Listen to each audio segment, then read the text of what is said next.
अमीर जमात इस्लामी सराजुल हक साहब का ईद उल मिसाल इस्तकबाल किया गया। आज उनके मकामी कैदीन मौजूद हैं, उनसे बात करेंगे। डॉक्टर साहब अस्सलाम वालेकुम। वालेकुम सलाम। अच्छा, सराजुल हक साहब ने एक हैरत अंगेज़ एक ना बहुत ही वलवला था एक खिताब किया जो लोगों को जोड़ने वाला था। आप इसको किस नज़र से देख रहे हैं? बिस्मिल्लाहिर्रहमानिर्रहीम। देखें, इस वक्त कौम का जो सबसे बड़ा मसला है वो महंगाई है। जी जी। और इस महंगाई के इशू पर कोई भी बात नहीं कर रहा। अवाम का जो सबसे बड़ा मसला है उस पर अगर कोई बात कर रहा है, मुखलसाना बात कर रहा है, कोई डिटरमिन्ड होकर बात कर रहा है, तो वो सिराजुल हक साहब हैं। और अवाम की बात कर रहे हैं। जी जी। अवाम की मुश्किलात की बात कर रहे हैं। और मुझे उम्मीद है इंशाअल्लाह कि कौम बेदार होगी। और ये जो इस वक्त टोला इस महंगाई का ज़िम्मेदार है वो साबिक़ा हुक्मरान हो या मौजूदा हुक्मरान हो, इंशाअल्लाह अवाम उनको भगा कर दम लेंगे।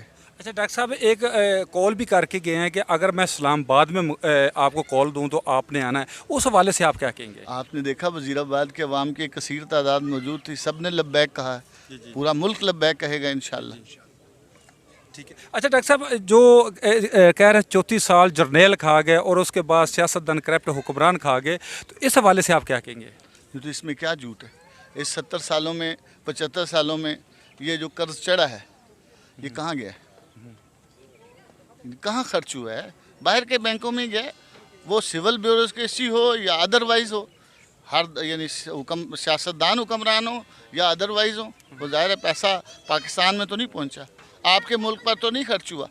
ये रेल का निज़ाम है, ये वज़ीराबाद का स्टेशन 50 साल से तो मैं इसको ऐसे ही देख रहा हूँ। ट्रेन अभी आते हुए 104 की स्पीड से चली है तो मुझे तो लग रहा था ट्रैक से उतर जाएगी। ठीक है, मतलब ये तो एक बात है ना। पाकिस्तान पर जो अरबों डॉलर का कर्जा है और खरबों रुपए का लोकल कर्जा है, वो कहाँ खर्च हुआ है? अगर आप को जो आवाम मुंतखब कर लेती है तो आपके पास कौन सा आला है जो इस मुल्क को ठीक कर लेंगे? देखें, पहली बात तो यह तरीका सिर्फ एक है और वो है वोट की ताकत। इंशाअल्लाह हम वोट की ताकत से आगे आएंगे और ये कौम सिराजुल हक साहब को अपना वज़ीर आज़म बनाएगी तो ही इस कौम के मसाइल हल होंगे।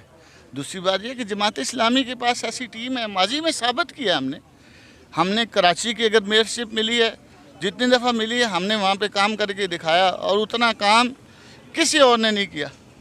अगर हमें कहीं और सूबा सरहद के अंदर मौका मिला है तो आप देखें, वर्ल्ड बैंक ने, एशियन डेवलपमेंट बैंक ने, दुनिया के सारे अदारों ने ये कहा है कि सबसे अच्छा वज़ीर ख़जाना उस वक्त पंजाब ने पूरे मुल्क में था। 5 वज़ीर ख़जाना थे तो उनमें सबसे अच्छा वज़ीर ख़जाना सिराजुल हक था। बल्दियात का वज़ीर अगर सबसे अच्छा पूरे पाकिस्तान में था तो वो इनायतुल्लाह थे। तो मतलब जमात इस्लामी ने तो साबित किया है कि हमें जहाँ मौका मिलता है हम अल्हम्दुलिल्लाह जो है इस कौम को हम डिलीवर करते हैं, दयानतदार क़यादत फराहम करते हैं जो इस कौम के मसाइल को हल कर सकते हैं।